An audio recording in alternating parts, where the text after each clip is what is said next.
치질치액이 있다 하는 상황이 있을 때 가려움증이 나는 더 심해. 이걸 수술을 해서 반드시 가려움증이 사라진다라고 보면 안 돼요. 아닐 수도 있는 요인들이 너무 많기 때문에.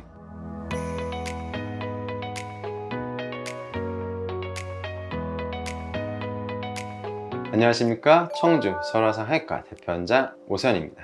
오늘은 제가 이제 환자분들 진료를 보고 또 수술을 하면서 정말로 궁금해하시는 그런 내용들로 잘 담아봤으니까 한번 들어보시면 많은 도움이 되실 것 같습니다. 원장님, 오늘은 항문 가려움증에 대해서 여쭤보고자 합니다. 사실 가렵다는 거는 손이 쉽게 가서 긁게 되지만 맞아요. 항문 쪽이 가렵다는 거는 좀 난처할 때가 많거든요. 가려움증과 감염과의 어떤 연관성이 좀 있을까요? 그렇죠. 가려움증이 생겨서 긁고 상처가 만들어지면서 그게 또 감염을 유발할 수가 있고, 또 하나는 반대로 항문 쪽 다른 어떤 감염 질환이 생겨서 그게 또 소양증, 가려움증 유발할 수 있거든요. 양쪽 다 관련성이 있는데, 우리가 항문 쪽이 가려 자꾸 긁다 보면은 이제 그런 부분들이 상처를 만들고, 또 우리가 이제 손에는 균이 많죠. 항문 주변에도 아무래도 변이 왔다 갔다 하는 그런 장소이기 때문에 균이나 이런 부분들이 더 노출이 잘 되는 어떤 환경이라 보시면 됩니다. 소양증, 가려움증 때문에 어떤 감염과 또 심한 어떤 염증이 생길 수가 있고, 또 반대로 항문 쪽에 생기는 감염 질환, 박테리아성 아니면은 바이러스성 감염과 염증이 생기면서 그거에 따른 어떤 부차적인 환경들이 만들어지면 또 그게 염증을 유발할 수 있기 때문에 양쪽 다 어떻게 보면은 서로 연관이 좀 있는 질환이라고 보시면 될 것 같습니다. 그러면 그 가려움증을 조금 더 심화시키거나 유발시킬 수 있는 음식 종류들이 좀 있을까요? 커피나 아니면 초콜릿, 또 뭐 술, 담배, 뭐 여러 가지 많거든요. 이제 그런 부분들도 인터넷 찾아보시거나 어떤 항문외과 진료 보시면은 또 거기서 안내문들도 많고 하거든요. 대표적으로 아까 말씀 그런 부분들이 가려움증도 그런 유발하는 경우도 있고, 또 하나는 스트레스, 이런 부분들도 가려움증 유발하거든요. 또 먹는 약도 관련 있고, 항문 쪽의 어떤 질환 때문에 생기거든요. 뭐가 튀어나오거나 아니면은 거의 상처가 나거나 하게 되면 단적으로 치액이 생겼다, 치질이 생겼다 했을 때 뭐가 이게 튀어나오고 사이사이에 변이 낄 수가 있거든요. 분비물이 끼거나, 그럼 거기에서 또 세균 번식 같은 게 생길 수가 있고, 그런 부분들이 또 가려움증 유발하고, 여성분들 같은 경우는 거기에 있는 그런 균이나 이런 것들 때문에 지렴이나 방광염 이런 게 생기는 경우가 있거든요. 음식뿐만 아니라 여러 가지 그런 환경들과 상황들이 소양증, 가려움증을 또 유발할 수 있다라고 보시면 될 것 같습니다.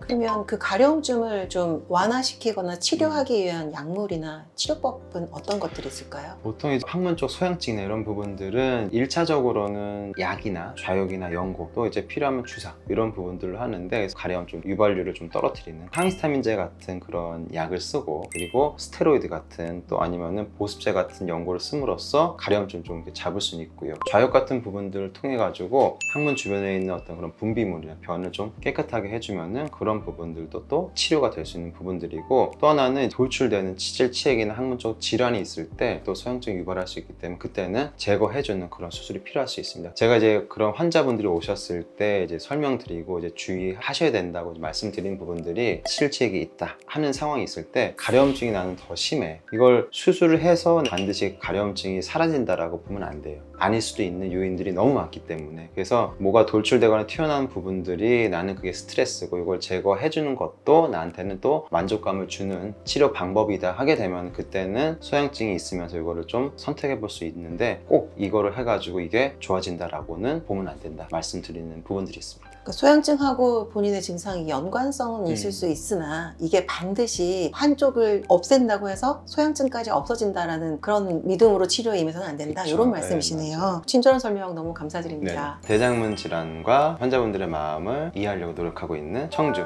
설화상외과 대표원장 오세현이었습니다. 감사합니다.